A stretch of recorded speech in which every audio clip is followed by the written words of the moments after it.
홍변의 회생 파산 들어와! 안녕하십니까. 회생파산 들어와 홍인섭 변호사입니다. 개인회생 제도를 이용할 수 있으려면 개인회생 신청 자격을 갖추어야 합니다. 개인회생 신청 자격은 어떤 조건을 갖추어야 인정될 수 있을까요? 오늘은 개인회생 신청 자격을 인정받을 수 있는 조건 4가지를 알려드리겠습니다. 먼저 개인회생이 뭔지 그 의미부터 알려드리겠습니다.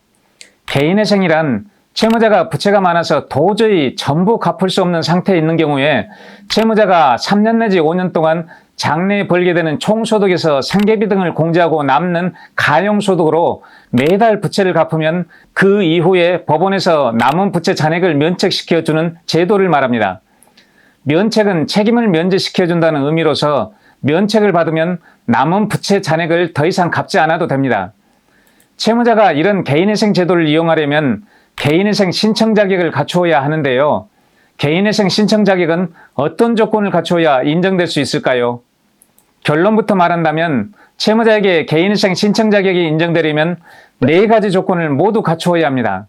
첫째, 개인 채무자이어야 하고, 둘째, 가용소득이 있어야 하고, 셋째, 부채 초과 상태에 있어야 하고, 넷째, 담보채무는 15억 원 이하, 비담보채무는 10억 원 이하에 있어야 합니다. 채무자가 이 4가지 조건을 모두 갖추면 개인회생 신청 자격이 인정되므로 개인회생 제도를 이용할 수 있습니다. 개인회생 신청 자격을 인정받을 수 있는 이 4가지 조건을 차례대로 자세히 설명해 드리겠습니다. 구독! 첫째, 채무자는 개인 채무자이어야 합니다. 법인이나 주식회사는 개인이 아니므로 개인회생을 신청할 수 없습니다. 개인만이 개인회생을 신청할 수 있습니다. 둘째, 채무자는 가용소득이 있어야 합니다. 직장 생활을 하거나 개인 사업을 하게 되면 가용소득이 있게 되는데요. 먼저 직장 생활을 하면서 급여를 받는 분들의 경우 어느 부분을 가용소득이라고 하는지 알려드리겠습니다. 급여를 받는 분들의 가용소득은 직장에서 받는 총 급여소득에서 제세 공과금과 최저 생계비 등을 공제하고 남는 금액을 가용소득이라고 합니다. 총 급여소득에서 제세 공과금과 최저 생계비 이 2가지를 공제하고 남는 금액이 가용소득이 되지요. 여기서 제세 공과금은 세금과 4대 보험을 말합니다. 최저 생계비는 인간다운 생활을 하기 위해 필요한 최소한의 금액을 말하는데 개인회생에서 적용하는 최저 생계비는 보건복지부 장관이 매년 고시하여 공표하는 기준 중위소득의 100분의 60을 곱한 금액으로 산정합니다. 기준 중위소득은 국민 총 가구의 소득을 조사하여 배열한 다음 그 중위값, 즉 중간 지점에 있는 가구의 소득을 말합니다. 보건복지부 장관이 매년 고시하여 공표하는 기준 중위소득의 60%에 해당하는 금액이 개인회생에서 적용되는 최저생계비가 됩니다. 2023년 개인회생 최저생계비 액수는 어떻게 될까요? 간략히 알려드린다면 2023년 1인 가구의 최저생계비는 약 124만 원이고 2인 가구의 최저생계비는 약 207만 원이고 3인 가구의 최저생계비는 약 266만 원입니다. 전국에 있는 법원 중에서 일부 법원은 개인회생에서 이 최저생계비 이외에도 주거비, 교육비, 의료비 일정액을 추가 생계비로 인정해 주기도 합니다. 서울회생법원은 최저생계비 이외에도 2022년 1월 1일부터 주거비, 교육비, 의료비의 일정액을 추가 생계비로 인정해 주기 시작하였습니다. 서울회생법원을 제외한 다른 법원은 아직까지는 추가 생계비를 인정해 주지 않고 있는 것으로 보입니다. 2023년 개인회생 최저생계비와 서울회생법원에서 인정하고 있는 추가 생계비에 대해 자세히 알고 싶으신 분들은 이미 올려져 있는 2023년 개인회생 최저생계비라는 제목의 동영상을 시청해 보시기 바랍니다. 이처럼 직장 생활을 하며 급여를 받는 분들의 가용소득은 총 급여소득에서 제세 공과금과 생계비 등을 공제하고 남는 금액을 말합니다. 이번에는 자영업을 하는 개인 사업자분들의 경우 어느 부분을 가용소득이라고 하는지 알려드리겠습니다. 개인 사업자분들의 가용소득은 자영업에 종사하여 버는 총 영업소득에서 제세 공과금과 최저 생계비 그리고 영업비용을 공제하고 남는 금액을 말합니다. 총 영업소득에서 제세 공과금, 최저 생계비, 영업비용 이 3가지를 공제하고 남는 금액이 가용소득이 되죠. 여기서 제세 공과금은 세금과 4대 보험을 말합니다. 최저 생계비는 앞에서 설명해드린 급여소득자의 최저생계비와 동일합니다. 영업비용은 개인 사업자가 자신의 영업을 계속 유지하기 위해 필요한 인건비, 영업비, 판매관리비 등을 말합니다. 이처럼 자영업을 하는 개인 사업자 부분의 가용소득은 자영업에 종사하여 버는 총영업소득에서 제세공과금과 최저생계비 그리고 영업비용을 공제하고 남는 금액을 말합니다. 어쨌든 가용소득이란 채무자가 벌고 있는 총소득에서 제세공과금과 최저생계비 등을 공제하고 남는 금액을 말하며 채무자는 가용소득이 있어야만 개인회생 신청 자격을 인정받을 수 있습니다. 이 부분은 매우 중요합니다. 셋째, 채무자는 부채 초과 상태에 있어야 합니다. 부채 초과 상태는 총 재산보다 총 부채가 더 많은 상태를 말합니다. 채무자회생법 제579조는 개인회생을 하려는 채무자는 지급불능 사실이 있거나 지급불능 사실이 생길 염려가 있는 자에 해당되어야 한다라고 규정하고 있습니다.